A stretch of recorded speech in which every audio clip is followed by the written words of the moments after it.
اور اس کو 7 دن کے وقفے سے 2 سپرے کریں تو انشاءاللہ وہ فصل سٹریس سے باہر آ جائے گی۔ رائس زون میں 35 دن میں آپ سپرے کر سکتے ہیں کیونکہ وہاں پر وتر موجود ہوتا ہے، تو جڑی بوٹیوں کی ویڈ سکاؤٹنگ اگر آپ کر لیں گے تو آپ کے لیے آسانی ہو جائے گی کہ آپ نے کون سی سپرے کرنی ہے۔ کیمیکلز یا ویڈی سائڈ یا ہربی سائڈ کون سی ہیں جو جڑی بوٹیوں کو کنٹرول کرنے کے لیے بڑی افیکٹو سمجھی جاتی ہیں؟ ایک بات یاد رکھیے، جو دمبی سٹی ہے پچھلے سالوں میں دیکھنے میں آیا ہے کہ کاشتکار اچھی سپرے کرنے کے باوجود بھی دمبی سٹی کو اچھی طریقے سے کنٹرول نہیں کر سکے، تو اس کی وجہ سپرے میں کوتاہیاں بھی ہیں اور سپرے کے صحیح انتخاب میں کوتاہی بھی ہے۔ اگر آپ محکمہ زراعت توسیع کے مقامی زراعت افسران سے رابطہ کر کے یا اس ویڈیو کلپ سے فائدہ اٹھاتے ہوئے اگر آپ سپرے کریں گے تو انشاءاللہ آپ کا یہ والا مسئلہ بھی حل ہو جائے گا۔ کاشتکار بھائیوں، سب سے پہلے بات کر لیتے ہیں نکیلے پتوں والی جڑی بوٹیوں کا کیمیائی انسداد کے لیے کون کون سی زہریں ہیں۔ کہ کلوڈینا فاپ جو کہ ٹاپے کے نام سے مشہور ہے، 120 ملی لیٹر، اس کا بار بار استعمال کرنے کی وجہ سے اس کی جو کارکردگی ہے وہ بہت کم ہو چکی ہے اور اس کی 50 سے 60% اس کی کارکردگی ہے۔ دوسری زہر ہے فیناکسا پراپ پی ایتھائل پوما سپر، 500 ملی لیٹر فی ایکڑ، یہ بائر کی سپرے ہے اور اس کی جو کارکردگی ہے وہ 50 سے 60% ہے، اس سے زیادہ نہیں ہے۔ تیسری جو زہر ہے وہ پیناکساڈین جو ہر کمپنی کے پاس ہے اور ایکسیل کے نام پہ سیجنٹا کے پاس ہے، یہ 330 ملی لیٹر فی ایکڑ، اس کی 70 سے 80% اس کی کارکردگی ہے اور یہ دمبی سٹی پر اس کا اکیلا استعمال جو ہے وہ کمزور ہے، اور ایسی زمینیں جہاں پر آپ لگاتار استعمال کر رہے ہیں تو وہاں یہ دمبی سٹی کے اوپر بہت کمزور ہو چکی ہے۔ چوتھی سپرے جو ہے کلوڈینا فاپ، فیناکسی پراپ، ٹرالکوکسی ڈیم جس کو ہم سٹرین پلس کے نام سے ہیں، یہ ایوال گروپ کے پاس ہے، یہ 500 ملی لیٹر فی ایکڑ اس کا سپرے کیا جا سکتا ہے۔ 3 دوائیوں کا 3 زہروں کا کمبینیشن ہے، تو کمبینیشن والی جو زہریں ہیں وہ زیادہ اس کی کارکردگی ہوتی ہے، ایفیکیسی ہوتی ہے۔ اب ہم بات کر لیتے ہیں چوڑے پتے والی جڑی بوٹیوں کے کنٹرول کے خلاف کون کون سی زہریں ہیں۔ بس جن فیلڈ میں عام چوڑے پتے والی جڑی بوٹیاں ہیں جس میں باتو ہے، کرانڈا ہے، لے ہے، تو اس کے لیے آپ آسانی کے ساتھ بروموکسنل پلس MCPA کا زہر کریں، یہ سستی بھی ہے اور اس سے آسانی سے کنٹرول ہو سکتا ہے۔ دمبی سی سخت جان والی جڑی بوٹیوں کو خاص طور پر برانی علاقوں میں، تھل کے ایریاز میں اور لیہلی کے لیے جنوبی پنجاب کے ایریاز میں آپ کو جڑی بوٹیوں کا کنٹرول کے لیے آپ کو یہ جو بکٹرل سپر ہے یہ فاسٹ ایکٹنگ ہے، جنگلی مٹری کو مگر نہیں مارتی۔ اب ہم اس کے بروموکسنل پلس MCPA جو کہ بکٹرل سپر ہے اس کا ہم کمپیریزن کر لیتے ہیں والٹر سپر سے، جس میں زہر ہے فلوراکسی پائر، فلوراسولم اور MCPA۔ یہ 400 ملی لیٹر فی ایکڑ آپ سپرے کرتے ہیں، جبکہ بروموکسنل جو ہے وہ 375 ملی لیٹر فی ایکڑ آپ سپرے کرتے ہیں۔ یہ سلو ایکٹنگ زہر ہے، آہستہ آہستہ اثر کرتی ہے اور اس کی جڑی بوٹیوں کو مارنے کی رینج بھی زیادہ ہے اور یہ جنگلی مٹری کو اور چاندنی جیسی جڑی بوٹیوں کو بھی مار دیتی ہے۔ جو تیسری قسم کی زہر ہے وہ ہے کلور پیرلڈ اور فلوراکسی پیر پلس MCPA جو کہ اوال گروپ کے پاس براڈ ایکس کے نام پہ ہے۔ اس کی کارکردگی 95% ہے اور اس کو ہم 350 ملی لیٹر فی ایکڑ کے ذریعے کنٹرول آسانی سے کر سکتے ہیں۔ اس کے علاوہ جو چوتھی ہے وہ ہے میٹ سلفوران میتھائل اور ٹرائی بینوران میتھائل جو کہ سیجنٹا کے پاس ہے الائی میکس کے نام پہ، یہ 14 گرام فی ایکڑ ہے۔ اور جو 5ویں سپرے ہے وہ ہے فلوراکسی پائر پلس MCPA جو کہ 375 ملی لیٹر فی ایکڑ، یہ سٹار FMC کے پاس ہے، وہ 70 سے 80% براڈ لیف کو کنٹرول کر دیتی ہے۔ اسپیکٹرم جو ویڈی سائڈز ہیں وہ ایسی ویڈی سائڈز ہیں جب کھیت میں جڑی بوٹیاں دونوں قسم کی، نکیلے پتے والی اور چوڑے پتے والی جڑی بوٹیاں دونوں ایک ٹائم میں موجود ہیں، تو اس کو ہم آسانی سے کنٹرول کیسے کر سکتے ہیں۔ جو میزو سلفوران اور ایوڈو سلفوران زہریں ہیں یہ زبردست زہریں ہیں، اس میں اٹلانٹا سپر ہے اور اس کے علاوہ سن کراپ کے پاس فائنڈس ایکسٹرا کے نام پر ہے۔ سب سے اچھی مارکیٹ میں زہر ہے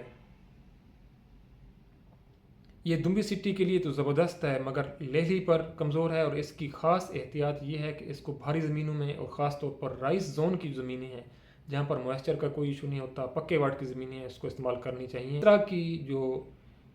اچھی کمپنی والی زہریں ہیں، سخت زہریں ہیں، اس سے آپ اچھا فائدہ اٹھا سکتے ہیں اس وقت جب آپ کے پاس سپرے مین، سپرے کرنے والا بندہ جو ہے وہ ٹرین ہو۔ اس سے موازنہ کر دیتے ہیں mesosulfuron methyl florasulam plus M C P A, جس کو ہم ٹرائی الٹرا کے نام سے یاد رکھتے ہیں، اور یہ سوات ایگرو اور سیبان کمپنی کے پاس یہ زہریں ہیں۔ تو یہ بڑی، اگر اس کا موازنہ کریں ہم اٹلانٹس سے اور فائنڈس ایکسٹرا سے، تو یہ اس سے زیادہ سیف تو ضرور ہے، مگر دمبی سٹی کے اوپر تھوڑی سی کمزور ہے، سلی سٹی کو بھی نہیں مارتی، اور اس کا لیہلی کے اوپر تو کوئی اثر نہیں ہے۔ اس کے علاوہ جو تیسری سپرے ہے وہ سلفو یوران ہے، جو کینزو گروپ کے پاس ہے، سن کراب کے پاس ہے، یہ 13.5 گرام فی ایکڑ اس کو استعمال کر سکتے ہیں۔ اس کی بھی ایفیشنسی ڈے بائی ڈے کم ہو رہی ہے، اور اس کی ایفیشنسی اس ٹائم 70 سے 75% تک ہے، اور دمبی سٹی کے اوپر تھوڑی سی کمزور بھی ضرور ہے۔ زینکر یا میٹریبیوزن جو کہ بائر کی ہے 100 گرام، یہ تھوڑی سی سخت سپرے ہو جاتی ہے، اس کو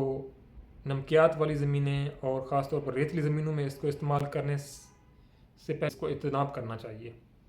پائروکسولم ہے جس کو پلاس یا ایف پلاس کے نام سے ایف ایم سی کے پاس ہے، 150 ملی لیٹر فی ایکڑ، یہ بھی ایک سخت قسم کی سپرے ہوتے ہیں جو ہمارے ٹینک مکس ہیں۔ ایک تو سب سے پہلے میں بات کر چکا ہوں الائی میکس اور ایکسیل کو، اگر آپ ٹینک مکس کریں گے، جیسے کہ آپ ڈائیگرام میں تصویر میں دیکھ رہے ہیں کہ ایکسل کی کارکردگی بھی بڑھ جاتی ہے، جیسے دمبی سٹی بھی اچھی طرح کنٹرول ہو جاتی ہے، اور اس ٹینک مکسچر سے براڈ جو چوڑے پتے والی لی ویڈز ہیں وہ بھی اچھی طریقے سے کنٹرول ہو جاتی ہیں۔ اس کے علاوہ لیہلی کا ایشو خاص طور پر رہتا ہے، تو اگر آپ پٹل سپر کو اور اٹلانٹا سپر کو آپ مکس کریں گے اور اس کو 1.5 ایکڑ کے اوپر سپرے کریں گے، مگر تھل ایریاز میں جہاں پر سینڈی سائلز ہیں تو وہاں پر آپ 2 ایکڑ کے لیے اس کو سپرے کریں گے، تو آپ لیہلی کا بھی اچھی طریقے سے کنٹرول کر سکتے ہیں۔ اللہ تعالی ہم سب کا حامی ناصر ہو۔ اللہ حافظ۔